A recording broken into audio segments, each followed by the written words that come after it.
Welcome in to the DNVR Rockies podcast presented by Strava Craft Coffee. Remember to use that promo code DNVR20 because you will save 20% off your entire purchase of that CBD infused, deliciously rich, and potentially life-altering Strava Craft Coffee.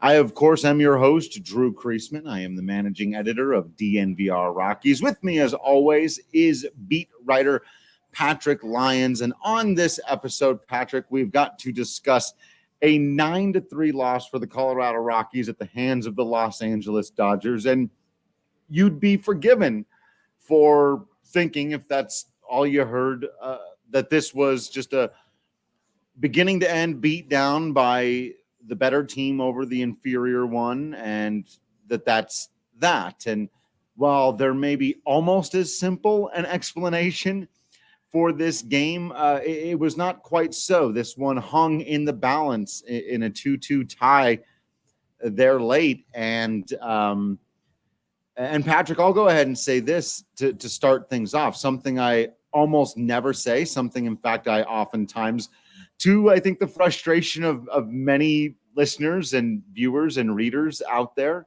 have gone out of my way not to say. I think this loss goes on the manager. I think it is very difficult to justify putting Carlos Estévez into a 2-2 game right now at Coors Field against the Los Angeles Dodgers, a game you're hanging on to, and even sticking with him as long as he did when he very clearly didn't have it. But Carlos has not pitched well lately. And you've got three other guys. My first thought was, man, who else are you going to go to? My second thought was Michael Givens or Yency Almonte. You've made the point on this podcast many, many times, I believe very well, about how your best reliever actually should be the guy that goes into a situation exactly like this one. And your second best reliever, Daniel Bard, is a guy you got to save for the ninth. So you take Daniel Bard out of the equation. That gives you Givens and Almonte to go to in this key situation. And you never get to see either of those relievers in what was a close game because you go to Carlos Estévez, who's sitting on a 7-whatever ERA. And I've defended Carlos as much as anybody. I think he'll be fine. I think he'll get it back in a longer season. I'd be, preaching patience on Carlos Estévez. But right now he doesn't have it. Against the Dodgers, he hasn't had it. In this game, he didn't have it, and he coughed it up. And that's not just on Carlos, but you've got to, as Bud Black, you've got to go to your best reliever in that situation. And nobody right now thinks that the Colorado Rockies' best reliever is Carlos Estévez. Michael Givens was the guy in that spot unequivocally. He didn't pitch on Wednesday. I don't think we saw him on Tuesday. Of course we didn't, because Antonio Senzatel threw a complete game. So that's right. Unless he's got a stomach bug we don't know about. That's right. And as much as you may want to think, hey, the Rockies need to sweep the Dodgers if they're going to salvage this season in any shape or form, or even win 3 out of 4, well, you just need to win the game that you're playing on this particular day, because the Rockies just haven't won a lot of games where they can get them where you can. Right. Get them where you can. And it's kind of ironic that Michael Givens is the guy that should have been used here and you never got a chance to see, because he was, of course, teammates from one of the most notable players who was never used in a key spot, that being the 2016 American League wildcard game. And Buck Showalter doesn't go to his best reliever in Zach Britton, and lo and behold, he loses that game. So this by no means is equivalent to that. We'll have forgotten this game in a couple weeks' time, nevertheless, but it is an example of maybe believing in the wrong guy at the wrong time, not going with the obvious choice, and just not going after the victory at all costs. Because you know what? Even if you went with Daniel Bard, great. Because that's a spot where if you give up a couple runs, if you let those 2 runners on base that Kyle Freeland had there when he came out of that game, if those runs score, you never get into Daniel Bard in the first place. So go to him. Why not? You'll figure it out down the line, but don't lose the game in that spot.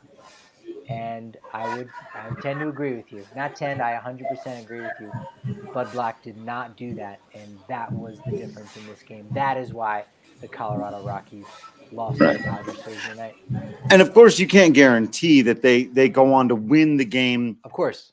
But not even the loss, but the state of the loss, the epicness of the loss, that the game got completely out of control.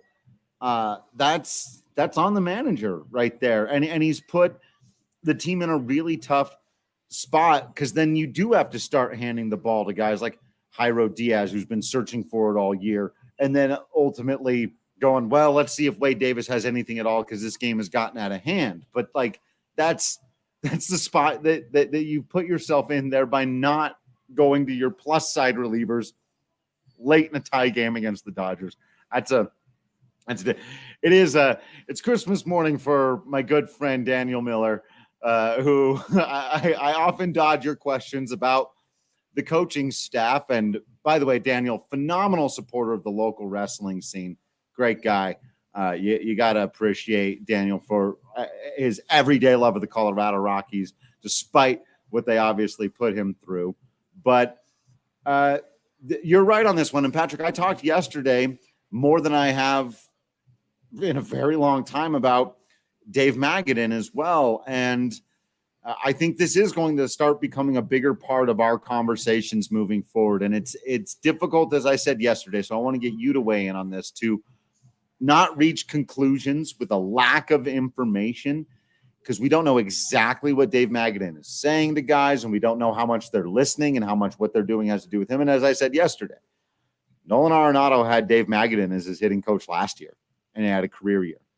So what's the problem this year? That said, philosophically speaking, now we are seeing a lot of old school managing of the Colorado Rockies upstairs in the front office and down in that dugout. And it's costing the team more and more. The offensive approach again tonight left so much to be desired. And you do have to start asking these questions about the coaching staff when you know it's a talented offense. Maybe not as talented as some people think they are, but get past, if you don't think Ryan McMahon's ever going to be a dude, fine, take him out of the conversation. Trevor Story and Nolan Arenado and Charlie Blackmon and Daniel Murphy should be hitting better than this. And that poses the philosophical question at some point. I think this is getting to a point in which someone will probably lose their job over this. And, Daniel is curious about who should manage the team next season. Maybe Bobby the Brain Heenan. I mean, Paul Heyman. Again, we're just bringing it back to pro wrestling there to get top two managers of all time, right? Well, yeah. I mean, you got to go with the best of the best. But, your question was about, being old school. You're right. Now, Dave Magadan has a really great track record. Buddy Black, great. He was the guy that I wanted.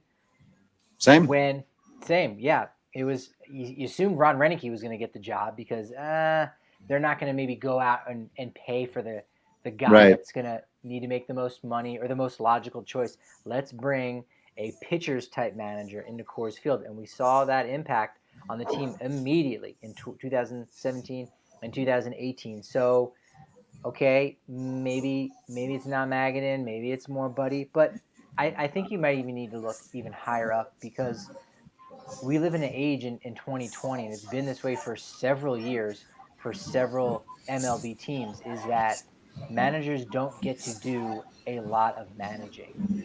They are managing the bullpen from time to time. They might manage late in the game for those matchups, but ultimately every decision that's made in the starting lineup and just the philosophical approach to whether you're stealing bases or if you're going after those 3-run home runs and you live and die with those strikeouts, they all come from upstairs. And all of those decisions are not made by a general manager who has a preference or predilection for a certain way of playing.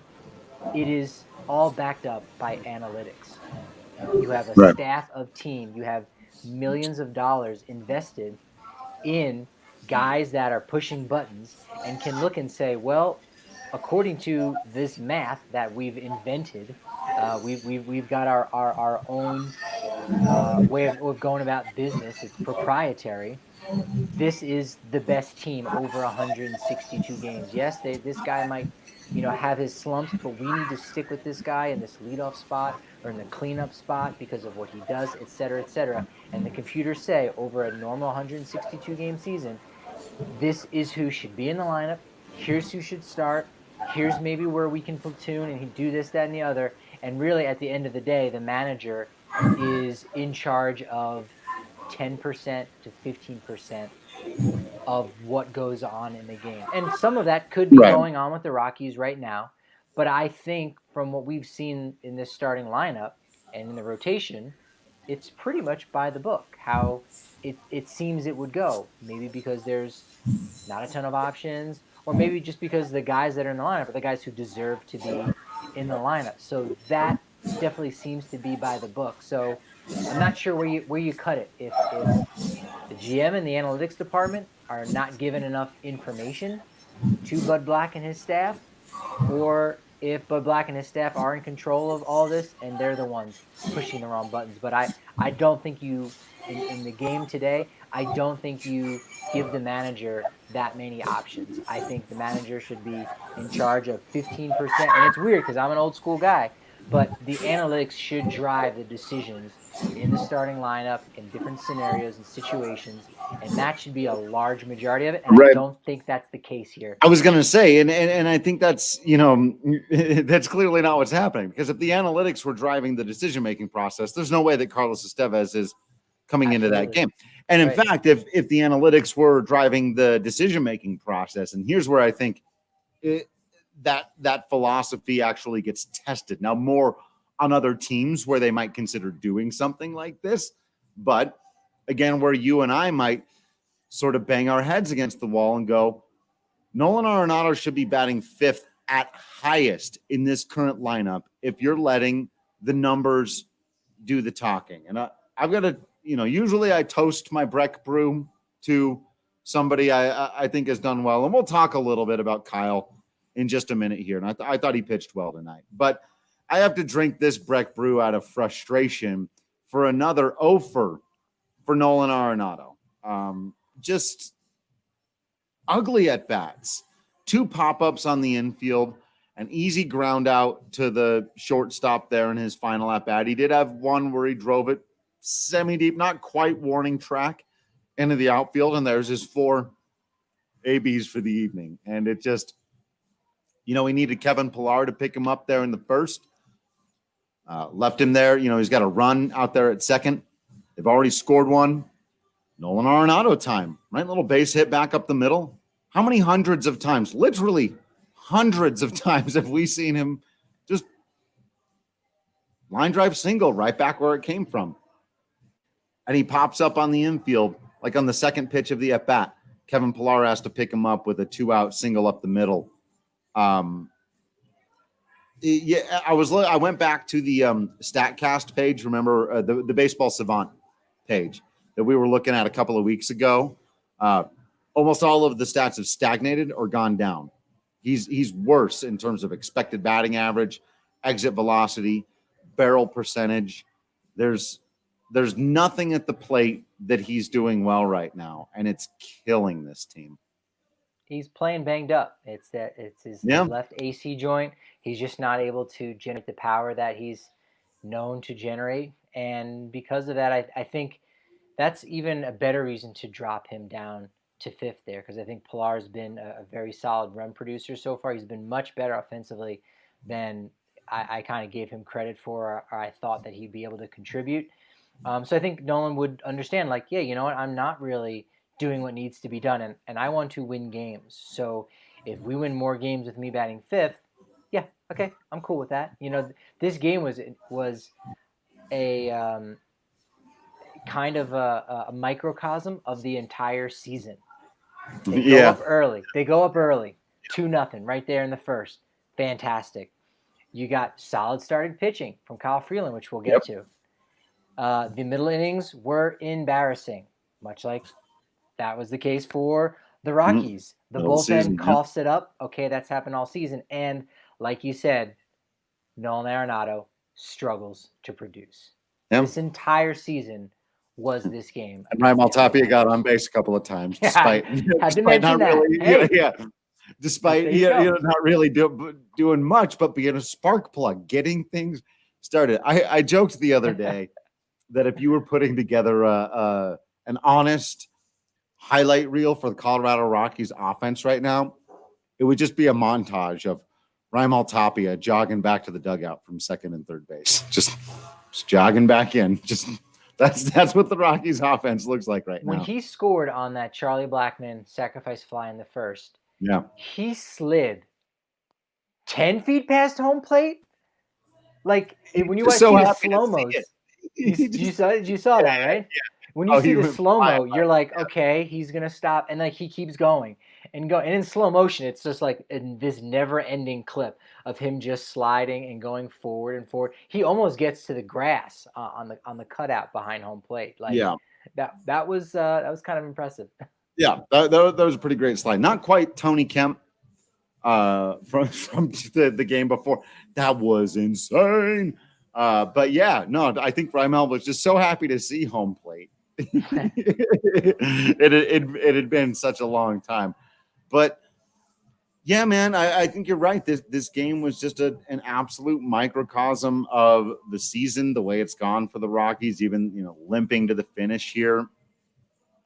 We'll see how it all goes down, but brutal. Just not much to point to. They got like you said, the 2 runs there in the first, and offense more or less fell silent after that.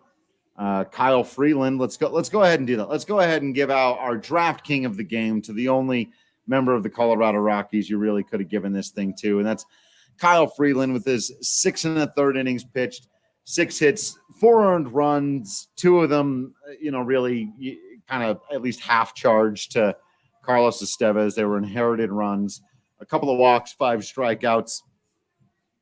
And really he navigated this incredible Dodgers lineup into the 7th and, began the game with a beautiful, beautiful back foot Hall of Fame pitch slider to Mookie Betts. Like that thing is just, when he's throwing that, other teams they're going to have a hard time.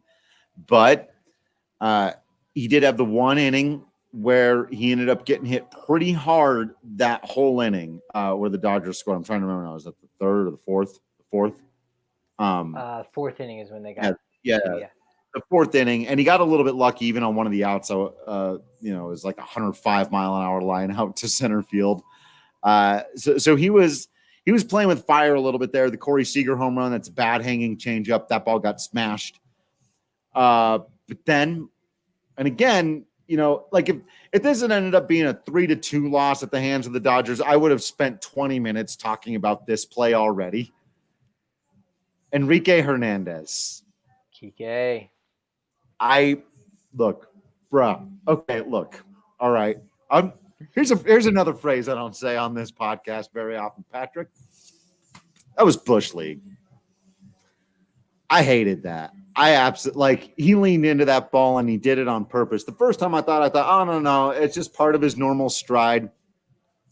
His butt went back, his elbow went forward. He's wearing that guard. I don't even think the ball hits him if he's not wearing armor, which I believe should be outlawed, by the way. I've always hated that. It began with Barry Bonds and it never went away. I don't think you should be allowed to wear that stuff and hang over the plate. And that's a terrible job by the umpire. Again, this is not why the Rockies lost the game. No, we did our 18 minutes on why the Rockies lost the game. All right. I did. But that's terrible. That's terrible. It's an 0-2 count. He's been barely hanging in there. The rules actually do not state that the batter has to try to get out of the way, but they do state that you can't make a move. You can freeze totally. And if the ball hits you, it hits you. But if you make a move toward the ball and that's what makes it hit you, that's not supposed to count as a hit batsman. In my mind, that's exactly what happened there. Patrick, am I Am I way out of No, line there? you nailed it. That one of the worst games I ever had to umpire. I did a great job, but I was by myself, so I did not have an ump on first base or a field ump. So I had to call out guys at second base on a stolen base, even though I was behind home plate. All you can do is take 2-3 steps up to get a little bit closer. The ball beat the guy, called him out. Third base coach was like, "Hey, how can you call this guy out?" He said, "He looked like he was out. I can't do any better. I'm all by myself." He looked out to me. Later in the same game, same team, curveball comes in. Kid thinks it's a fastball, so he goes to try to get out of the way, realizes this is a curve, and then he gets back into his stance and it clips part of his helmet. Well, he was out of the way of the ball. He moved back in, and that's what hit him. And I said, should I do it? I guess I got to, even though I was the only person in the ballpark that day that saw that. I said, no, come back here. It's not a hit by pitch. You moved into the way of the ball. Yeah, but it hit him on the head in the helmet. But he moved towards the ball because it was just a spinner. It was real slow. And so yeah, that's a difficult call to make for the pros. That's easy. You can see that kind of movement. You should be able to see that very easily as part of your peripheral vision. It's really not even that peripheral. It is right there. So that's just a call you make. And like you said, when you've got all that protection on and whatnot, you know what's going on there. Josh Donaldson knows what he's doing.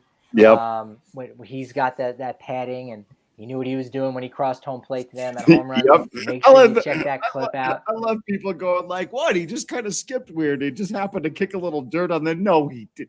No, don't take away the credibility of what Josh Donaldson did. By the way, how dare you rob him of his agency in that moment? That was awesome. Precisely. Yeah, but you do that. You know what I mean? If Kike was on your team though, Drew, you'd be like, I love this guy. He's a gamer. He's going to do what he's got to do.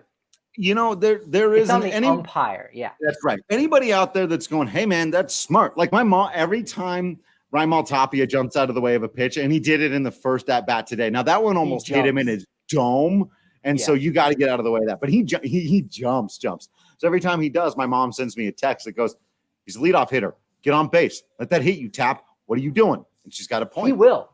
He's going to add that to his game next year because they're going to say, "Hey, Raimel, you've earned this spot as the leadoff hitter." Like he's shown enough where he has earned that spot. I think they want to give it to him. If it doesn't work out, it doesn't work out. They can move him. But if he can add that element of like, you know what, maybe move in on the plate a little bit, take some pitches, bulk up that tricep muscle just a little bit more. Put on some armor. Apparently it's legal. Why not? Absolutely. Then you know what? He's going to add, I think, that facet to his game because that's going to keep him in the game a lot longer. Look up the stats. Look at a guy like Ron Hunt, who's a name that I would not know. Yes, I would not know if it was not for the Society for American Baseball Research. Go to saber.org, sign up, become a member if you're out there. And they give out so many great free publications if you're a member. And Ron Hunt is a guy who stuck around the league forever with the Expos because he got hit at such an inordinate rate, getting hit by pitches, that it was insane. The dude just basically got up there. He was like a human pincushion for fastballs. So he did that. That extended his career. Raimel Tapia, not saying he needs to worry about extending his career, but you know what? He's going to make himself that much better if he's getting on base more. Other teams might take notice and say, hey, we'll offer this much for the kid. He gets an extension. Maybe the Rockies say, no. Look at what he's done this past offseason. Look what he's added to his game. Now we are the ones who want to give him an extension.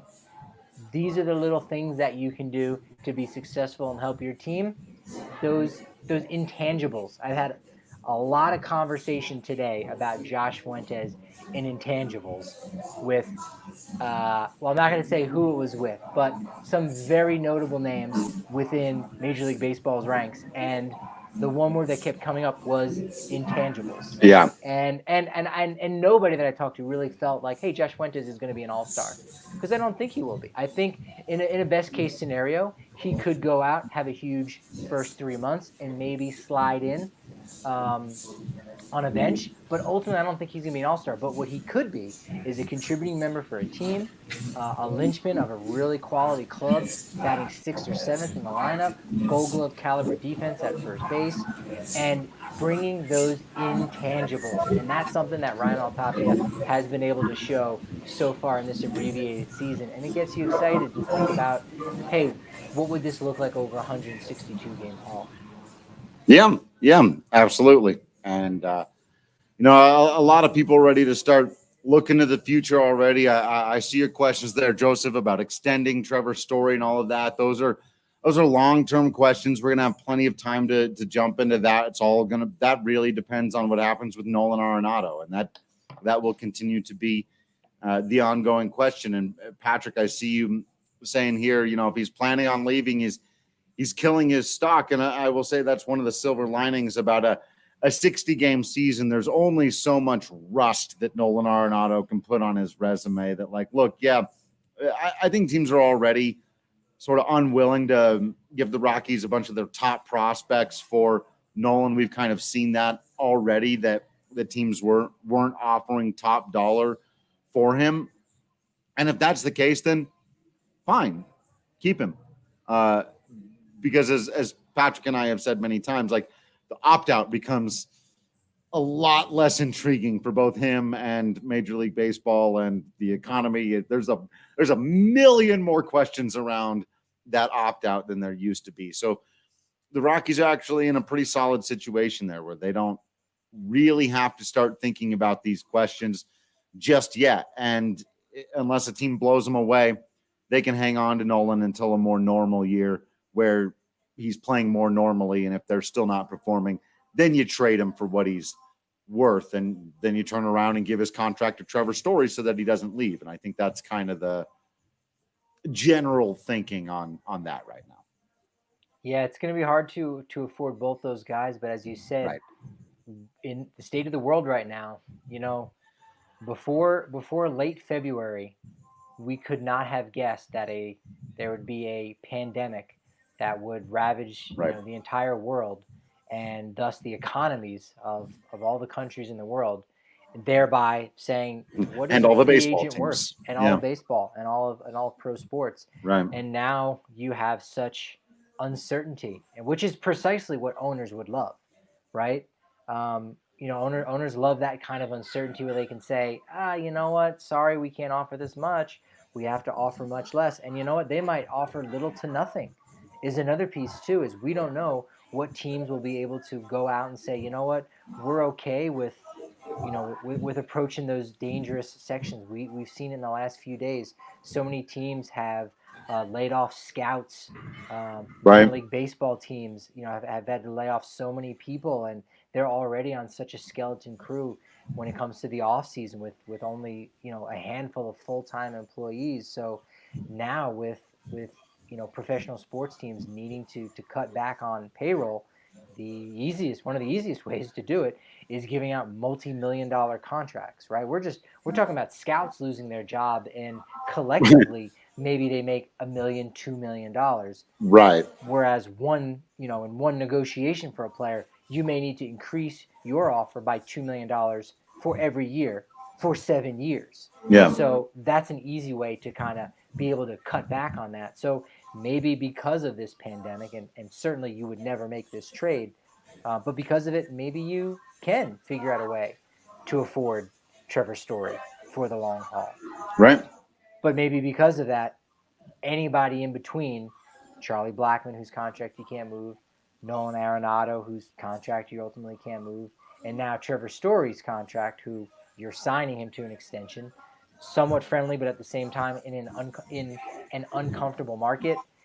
Anybody else, you can't afford their contract. We're going to go with a stars and scrubs approach. So as great and as affordable as Germán Marquez is, we can't afford to pay a guy $8 million because we just have our stars. Right. Yeah. And they unload. That's an yeah. awful recipe. Right. That's right. Not the way to go. That is not the way to go. But it wouldn't shock me if ownership erred on the side of keeping their stars and getting rid of everyone else. So you might get your wish, but careful what you wish for.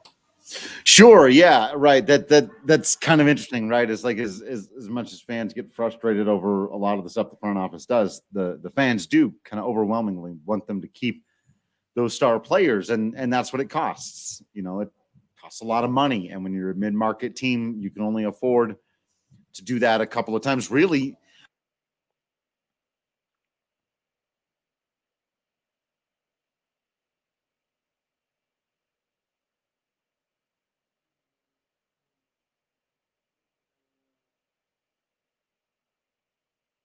I think we might be losing. Oh, you're back. I get your audio. am I on? We got you. Yep, go ahead. You're good. Oh, and now he's gone. So yeah, it's going to be interesting to see what the Rockies do coming up with these next couple off seasons. But this game tonight, Thursday night, definitely did not do Colorado any favors for rolling into the off season with a lot of positivity. And the one frustrating thing is, you look at some of the names of the guys on the alternate site on that roster of 60-man players. There's not a lot of exciting names on that list either. We mentioned Ryan Rollison, Colton Welker maybe, but a lot of these guys that are available there, even if the Rockies go ahead and promote them and say, hey, let's see what we've got. Let's see what kind of magic we can have for the final, 10 games of the season. I don't know that they're going to catch lightning in a bottle like they did with Sam Hilliard last year and say, wow, look at some of the we're going to not do addition by subtraction, but the addition in the offseason are guys we already have that are on our roster. They're kind of just stuck. These are the guys they got. They got Fuentes, they're rolling him out at first base. You like to see that. They're giving him an opportunity. Sam Hilliard, he did get optioned to the alternate site before Thursday's game. David Dahl's back. You need another left-handed outfield bat? Always. 92 of them. Give me more left-handed outfield bats. So, the Bud Black and the team they're doing the best they can as far as rolling out a somewhat competitive roster, but unfortunately there's not going to be those same bright spots to look forward to like last year with Hilliard. Even Dom Nunez was a guy where you go, hey, you could dream on this guy. Maybe. Fuentes also got, I was going to say, I think there are some, but then there's the question of whether or not the Rockies will give them the opportunities and whether or not, they'll put the right players around them to succeed or put them in the right opportunities to succeed or whether Brendan Rodgers is still out there. And I know people aren't sold on the kid, but he's 23. I'm not giving up on Brendan Rodgers. A lot of the guys on this, Josh Fuentes and Sam Hilliard didn't debut until they were 25. I'm Dom Nunez, definitely not giving up on him. Castellani, Lambert, Rollison, that's a solid little trio of, especially if you go out in the offseason, you do a thing and those guys are battling for, that's your 5, 6, 7 or your 6, 7, 8 instead of your has to be 4 or 5, then they're okay. Right. Like you said, and then it's not that long until you start getting to the Zach Veens and all that. That's still going to be a little bit further away. You've got to bridge that gap one way or the other. And that's what a trade of, and we're getting ahead of ourselves. We're getting into offseason talk. There are a lot of you still watching this. Do you guys know the Rockies lost 9-3 today? But what are the silver linings? What can we look forward to for the final 10 games? I mean, Fuentes is one of those stories. Sure. Can he do it? Can he sustain himself? You would have liked to have seen more Sam Hilliard, unfortunately, before his option. I mean, the big thing for me still remains the starting pitching, Patrick. And I know it's a tough pill to swallow, and it actually makes it worse when the offense doesn't perform and the bullpen blows up like this. But you really look at these starters, and I think we can very firmly say again now after tonight. Not sure if I reminded everyone to use that promo code DNVR for our draft king of the game, Kyle Freeland. But the way Kyle Freeland has been pitching this season, 2019 was the aberration. Very poorly timed aberration, but an aberration for Kyle Freeland. Germán Marquez, maybe not the ace we thought he would be, but still continues to be very good, and you see that potential for it there. Antonio Senzatella really does appear to have taken that next step. So you see these guys continue to do that, And you can feel good about building your team, whether you've got to trade Nolan or not, whether you've got to make a big move or Charlie or somebody or free up money or whatever you think you need to do. If you feel confident in Freeland, Marquez, Gray to some extent, and Senzatella moving forward, then there's a lot of things you can do with this team. And I think those are all the silver linings. Keep getting good starting pitching, because any team that's got good starting pitching, you can build a winner around. Whether they do or not, that's what we're all here to watch and critique and yell and scream over them making the moves or not. But if you got the starting pitching, you can build a winner. So let's see what happens with that. Castellani, throw him in that group as you mentioned. Yep. Maybe you got a guy, maybe you got a number 5 guy, or maybe you got a guy that you just put on a major showcase that another organization loves, and they're going to go ahead and give you an arm for your bullpen. Can't have enough of those guys. Nope. Yancy Almonte is another guy that you're saying, okay, he's kind of coming into his own. So you're right. There are those players, not prospects that you've been dying to see forever, but they're just young guys that have come through the system, and they're finally getting that opportunity where, okay, you're the guy, right? You've gotten the taste of it before, but now you're the guy. And I think Tapia falls in that group too. Yeah. In a lot of ways. I know last year he really, finally, got that step up, both in his performance and the opportunity. But I think you're still seeing him get that opportunity where, if things go right with Blackman, Dahl, and Hilliard, I could have very well seen Tapia been the odd man out. If you had 4 outfielders really getting the job done, I would have said, I think Tapia would be the one they'd be more inclined to move away from. But no, he's still getting that time. So there are those players, in addition to just being able to see Trevor Story hit his 11th home run like he did, not totally cashing out at the end of the ball game, and Charlie Blackman chasing 330. But, hey, still potentially chasing a batting title. And Nolan Arenado, who might not be doing it at the plate, but anytime a ground ball goes to the left side, you're going to be excited. So there's still plenty to enjoy, because I know I'm as disappointing as tonight's loss is and Wednesday's loss and just how the season has gone.